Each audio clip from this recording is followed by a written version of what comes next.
حمد و ثنا اللہ ہی کے لیے ہے، درود و سلام ہو بشیر اور نذیر پر اور سراج منیر پر، ہمارے نبی محمد صلی اللہ علیہ وسلم پر، آپ صلی اللہ علیہ وسلم کے اہل بیت پر، صحابہ کرام پر جو بڑی فضیلت والے ہیں۔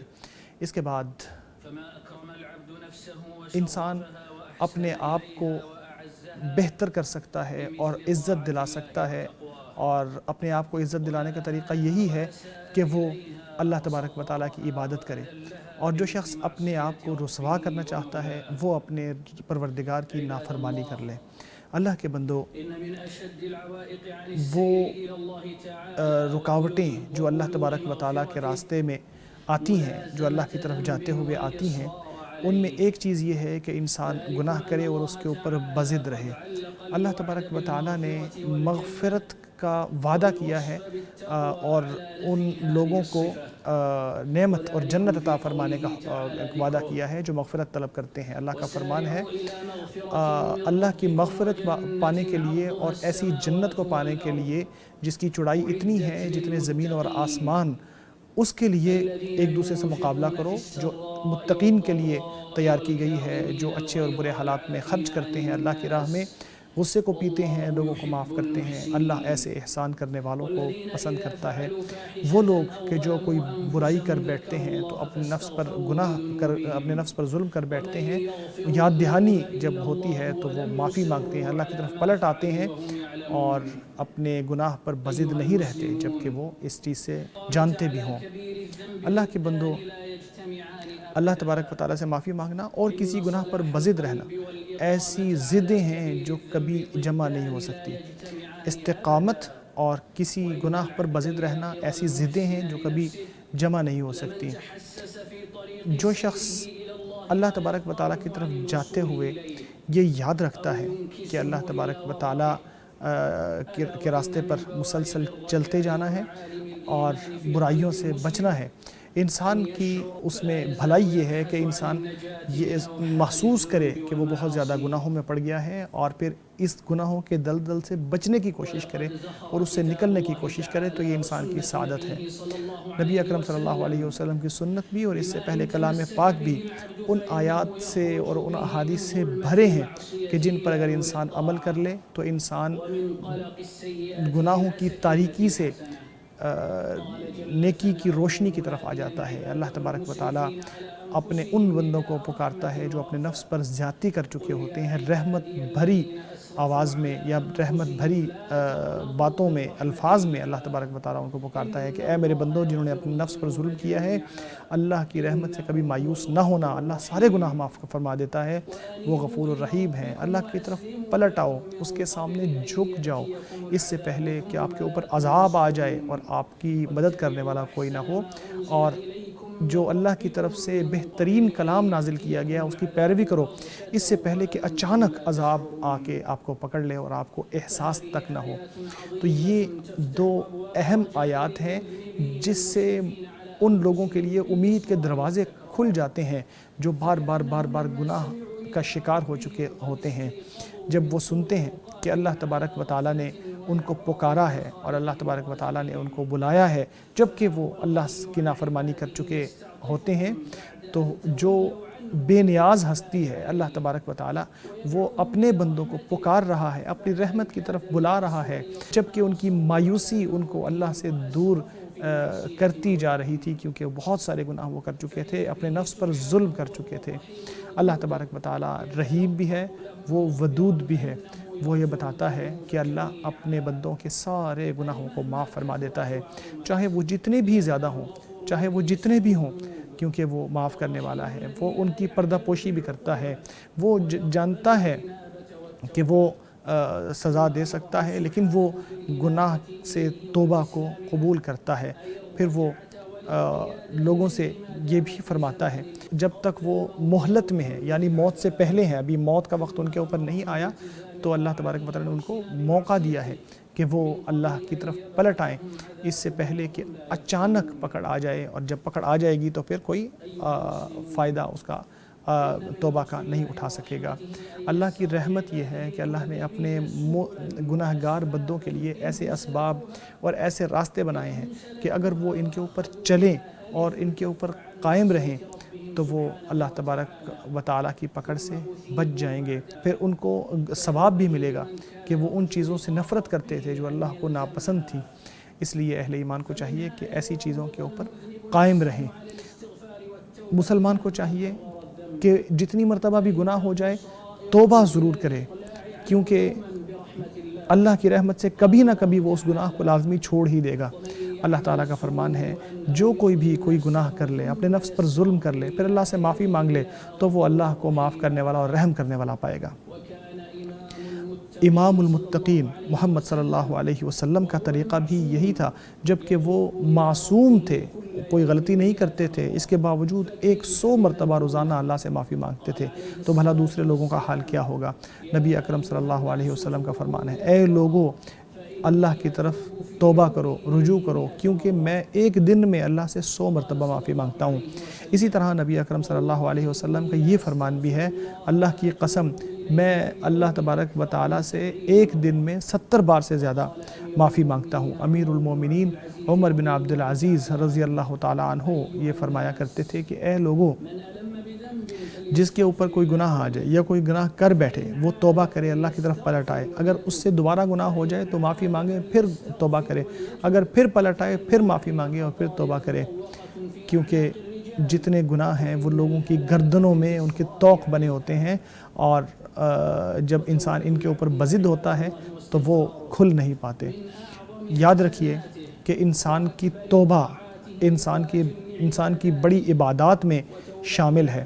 جب انسان توبہ کر لیتا ہے، اپنے گناہوں سے معافی مانگ لیتا ہے، تو یہ اس کی بہت بڑی عبادت ہے اور بہت بڑی نیکی ہے کہ جس کے ذریعے اس کو بہترین اجر ملتا ہے اور بہت بڑی سزائیں اس سے دور ہو جاتی ہیں۔ اسی طرح گناہوں سے بچنے کا ایک بہترین طریقہ یہ ہے کہ انسان حق کے اندر مشغول ہو جائے، جیسا کہ حق مبین سبحانہ و تعالیٰ فرماتا ہے کہ جب تم فارغ ہو جاؤ، اپنے کام کاج کر لو تو اللہ کے لیے کھڑے ہو جاؤ۔ انسان کے اعضاء چلتے پھرتے رہتے ہیں، جب یہ حق میں ان کو نہ لگایا جائے تو باطل میں خود بخود لگ جاتے ہیں، اگر اللہ کی فرما برداری میں ان کو نہ لگایا جائے تو شیطان کی فرما برداری میں خود بخود لگ جاتے ہیں، اگر نیکیوں کے لیے ان کو استعمال نہ کیا جائے گا تو برائیوں میں لگ جائیں گے، اللہ سے دور ہونے میں لگ جائیں گے۔ اس کو برائی کی طرف جھکتا ہوا پیدا کیا گیا ہے، ہلاکتوں کی طرف بلانے والا بنایا گیا ہے۔ جب انسان اس کو کھو بیٹھتا ہے تو پھر دوبارہ ان کو بچانا بہت مشکل ہو جاتا ہے۔ اسی طرح انسان کو چاہیے کہ کسی گناہ پر بضد نہ رہے، اپنے آپ کو ان چیزوں سے، ان باتوں سے، ان کاموں سے دور رکھے جن کے اندر فتنے ہوں، جو انسان کو فتنوں میں مبتلا کرنے والے ہوں، کیونکہ جو فتنوں سے دور ہوتا ہے اللہ اس کو عافیت نصیب فرما دیتا ہے، جو عافیت کو طلب کرتا ہے اللہ اس کو محفوظ کر دیتا ہے، جو اللہ کی آغوش میں پناہ چاہتا ہے اللہ اس کو پناہ بھی دیتا ہے۔ اسی میں یہ چیز بھی شامل ہے کہ انسان خود کا محاسبہ بھی کرے کہ جب انسان سے گناہ ہو جائے تو پھر جلدی اس سے معافی مانگ لے، اس سے پہلے کہ گناہ اس کے اوپر حاوی ہو جائے، کیونکہ پہلے گناہ سے توبہ کرنا آسان ہوتا ہے۔ جب انسان گناہ کرتا ہی ہے اور پہلی مرتبہ ہی فوری طور پہ گناہ سے توبہ کر لیتا ہے تو اس کے لیے آسان ہوتا ہے گناہ کو چھوڑنا، لیکن جب وہ بہت جلدی، جیسے بالکل ایک کوئی کپڑا ہوتا ہے اس کے اوپر گندگی لگ جائے تو جتنا جلدی اس کو دھویا جائے گا اتنا وہ اچھا صاف ہو جائے گا۔ اسی طرح انسان کو یہ بھی یاد رکھنا چاہیے کہ محاسبہ نفس میں یہ بھی شامل ہے کہ انسان برائی کے بعد نیکی ضرور کرے، کیونکہ نبی اکرم صلی اللہ علیہ وسلم کا اس حوالے سے فرمان ہے کہ اللہ سے ڈرو، جہاں بھی ہو اللہ سے ڈرتے رہو، اور ہر برائی کے بعد نیکی ضرور کرو کیونکہ وہ اسے مٹا دے گی۔ اور جب برائی مٹ جاتی ہے نیکی کے ساتھ تو قریب ہے کہ اللہ تبارک و تعالیٰ انسان کی اس برائی کو ختم کر دے اور اس کو نیکی میں بدل دے، بلکہ انسان کو یہ ثمرہ دے کہ وہ نیکی سے محبت کرنے لگے۔ حسن بصری رحمۃ اللہ فرماتے ہیں کہ پرانی برائیوں کو ختم کرنے کے لیے بہت ساری نیکیاں کرو اپنے حال میں، آپ کو پرانی برائیوں کو ختم کرنے کے لیے نیکیوں سے بہتر کوئی طریقہ نہیں مل سکتا۔ اس کی تصدیق کلام پاک سے بھی ہوتی ہے کہ ان الحسنات یذہبن السیئات، کہ نیکیاں برائیوں کو ختم کر دیتی ہیں، مٹا دیتی ہیں۔ نفس کے خلاف کارگر چیز یہ ہے کہ انسان خود کو ان لوگوں کے ساتھ جوڑ لے جو بہت نیک ہوں، جو اللہ کی فرما برداری کرنے والے ہوں، جن کے احوال سے معلوم ہو کہ اللہ تبارک و تعالیٰ کی فرما برداری کرنے والے ہیں، اسی کی طرف اللہ تبارک و تعالیٰ کا اشارہ ہے کہ ان لوگوں کے ساتھ رہیے کہ جو صبح و شام اللہ تبارک و تعالیٰ کی عبادت کرتے رہتے ہیں، اللہ کی خوشنودی کے طالب ہیں۔ اللہ تبارک و تعالیٰ ہمیں اس کتاب سے فائدہ حاصل کرنے کی توفیق عطا فرمائے جو اس نے نیک لوگوں کی ہدایت کے لیے نازل کیا ہے۔ نبی اکرم صلی اللہ علیہ وسلم کی سنت سے بھی میں اسی پر اکتفا کرتا ہوں۔ اللہ سے اپنے لیے اور آپ کے لیے معافی مانگتا ہوں۔ دوسرا خطبہ شروع ہو گیا۔ فرما رہے ہیں اللہ کے لیے حمد و ثنا ہے جو اپنے بندوں کی توبہ قبول فرماتا ہے، گناہوں سے درگزر کرتا ہے، جو کچھ کرتے ہو خوب جانتا ہے۔ درود و سلام ہو نبی ہدایت محمد صلی اللہ علیہ وسلم جو رحمت کے نبی ہیں، توبہ کے نبی ہیں، سچے اور امین ہیں۔ اما بعد، انسان کی عظیمت کو بلند کرنے میں یہ چیز شامل ہے کہ جب وہ کسی گناہ کو چھوڑنا چاہتا ہو تو اپنی عظیمت کو بلند کرنے کے لیے یہ سوچے کہ اس کو اس گناہ کے ساتھ کتنا نقصان پہنچ رہا ہے، اس کا دل کو سینے میں تنگی آتی ہے، ہمت پست ہو جاتی ہے، نفس بکھر جاتا ہے اور دل میں ایک وحشت سی پیدا ہو جاتی ہے اور انسان برکت سے محروم ہو جاتا ہے اپنے رزق میں بھی، اور انسان کا جسم بھی کمزور ہو جاتا ہے۔ جب انسان خواہشات کی پیروی نہیں کرتا تو دل کو سکون ملتا ہے، نور انسان کو مل جاتا ہے، انسان کی پریشانیاں اور غم دور ہو جاتے ہیں، انسان کا رزق بھی بہتر طریقے سے ملنے لگتا ہے، اس کی دعائیں بھی قبول ہوتی ہیں، اور جب نیکیاں کرتا ہے تو اس کے اندر اس کو لذت بھی حاصل ہونے لگتی ہے اور لوگ بھی تعریفیں کرنے لگتے ہیں۔ ابن القیم علیہ رحمۃ اللہ بیان کرتے ہیں کہ جب انسان نفس کی مخالفت کرتا ہے تو اس اسٹیٹ پہ پہنچ جاتا ہے جہاں اگر وہ قسم کھا لے تو اللہ اس کی قسم کو بھی پورا کرے اور انسان اپنی خواہش سے یوں دور ہو جاتا ہے۔ گناہوں سے دور ہونے کا بہترین طریقہ یہ بھی ہے کہ انسان اللہ تبارک و تعالیٰ کے ساتھ سچائی سے یہ دعا کرے، اللہ سے گریہ زاری کرے، اس کی طرف توجہ اپنی کرے اور جھک جائے، پوری عاجزی کے ساتھ، انکساری کے ساتھ اللہ سے مدد مانگے اور اس کی جو اللہ تبارک و تعالیٰ کے سامنے گریہ زاری کرتے ہوئے یہ سوال کرے کہ اللہ اس کے نفس کو ہدایت دے جس کو اسی نے بنایا ہے، اس کو تقویٰ کی طرف لے جائے، اللہ سے پناہ مانگے، اللہ کی پناہ مانگے اپنے نفس کے شر سے، کیونکہ انسان کو برائی اس کے نفس سے ہی پہنچتی ہے اور اللہ تبارک و تعالیٰ کے ہاتھ میں ہے، اللہ اس کے حال کو بدل سکتا ہے۔ اللہ کی مدد مانگے جس کی مدد کے بغیر انسان نہ کوئی نیکی کر سکتا ہے، نہ کوئی برائی سے بچ سکتا ہے، کوئی اخلاص کرنے والا اللہ کے راستے سے روکا نہیں جاتا۔ دارالقطنی علیہ رحمۃ اللہ بیان کرتے ہیں کہ جو کسی خواہش سے بچنے کی کوشش کرتا ہے اللہ اس کی خواہش اس کے دل سے ہٹا دیتا ہے۔ اسی طرح ابن تیمیہ علیہ رحمۃ اللہ بیان کرتے ہیں جس کا نفس اس کو کسی گناہ کی طرف لے کے جائے اور وہ اسے روک لے، اس کو ناپسند کر لے، اللہ کے لیے اس کو چھوڑ کر دے، اس کی نیکی بڑھ جاتی ہے، اس کا تقویٰ اور پرہیزگاری بڑھ جاتی ہے، زیادہ ہو جاتی ہے۔ اسی طرح گناہوں سے دور رہنے کا ایک طریقہ یہ بھی ہے کہ انسان یاد رکھے کہ اللہ تبارک و تعالیٰ کی عظمت کتنی زیادہ ہے، اس کے اسماء حسنہ صفات عالیہ کو یاد رکھے۔ اس طرح اللہ سے تعلق بڑھ جاتا ہے، اللہ سے حیا بڑھ جاتی ہے۔ جب دل اللہ سے جڑ جاتا ہے، جب انسان کا دل اللہ سے جڑ جاتا ہے تو اس کے لیے اپنے محبوب کے اللہ کے لیے گناہوں کو چھوڑنا آسان ہو جاتا ہے۔ اے مسلمانوں، ہمیشہ نبی اکرم صلی اللہ علیہ وسلم پر درود و سلام بھیجتے رہو، خاص طور پر اس دن میں جو اللہ تبارک و تعالیٰ جس شخص کو نیکی کی طرف لانا چاہے درود کو اس کی زبان پر جاری کر دیتا ہے۔ اے اللہ اپنے بندے اور رسول ہمارے قدوہ ہمارے نبی محمد صلی اللہ علیہ وسلم کے اوپر درود و سلام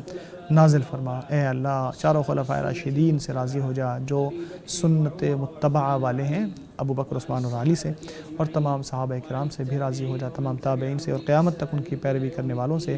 اے اللہ راضی ہو جا، اپنا خاص فضل و کرم اور احسان فرما کر ہم سب سے بھی راضی ہو جا، تو ہی سب سے بڑھ کر رحم فرمانے والا ہے۔ اے اللہ، اے توبہ قبول فرمانے والے، اے رحم فرمانے والے، ہم تجھ سے سوال کرتے ہیں کہ ہمیں ایسی توبہ نصیب فرما جس سے ہمارے سارے گناہ معاف ہو جائیں، ہمارے ساری غلطیوں سے درگزر ہو جائے، تیری فرما برداری ہمارے لیے محبوب ہو جائے، نافرمانی ہمارے لیے ناپسندیدہ ہو جائے۔ اے اللہ ہم تقویٰ مانگتے ہیں، عفت مانگتے ہیں اور بے نیازی مانگتے ہیں۔ اے اللہ ہمیں ہدایت والا بنا دے، ہمیں ایمان سے مزین کر دے۔ اے اللہ اسلام اور مسلمانوں کو عزت عطا فرما دے، شرک کفر مشرکوں کو رسوا کر دے، اے اللہ اپنے اور دین کے دشمنوں کو تباہ کر دے، اپنے مومن اور نیک بندوں کی مدد فرما، ان کی نصرت فرما، اے اللہ اپنے مظلوم بندوں کی مدد فرما، ان کی تائید فرمانے والا بن جا، ان کی نصرت کرنے والا بن جا۔ اے اللہ فلسطین میں صہیونی افواج کے خلاف، غاصب صہیونی افواج کے خلاف ان کی مدد فرما، اے اللہ ڈرنے والوں کو امن عطا فرما، جو بے گھر ہیں ان کو گھر نصیب فرما، اے اللہ جو فوت شدگان ہیں ان پر رحم فرما، جو زخمی ہیں ان کو شفا عطا فرما، اے اللہ ہمیں ہمارے گھروں میں امن عطا فرما، ہمارے حکمرانوں اور اماموں کی اصلاح فرما، اے اللہ ہمارے حکمران خادم حرمین شریفین کو ان کاموں کی توفیق عطا فرما جن سے تو خوش اور راضی ہوتا ہے، اے اللہ نیکی کی طرف اس کو لے جا، اے اللہ اسے اور اس کے ولی عہد کو ان کاموں کی توفیق عطا فرما، ان کی مدد فرما ان کاموں میں جن میں اسلام اور مسلمانوں کا بھلا اور قوم کی فلاح و بہبود ہے۔ پاک ہے تیرا رب عزت کا مالک ان باتوں سے جو لوگ بنا رہے ہیں، سلام ہے مرسلین پر اور حمد و ثنا اللہ رب العالمین ہی کے لیے۔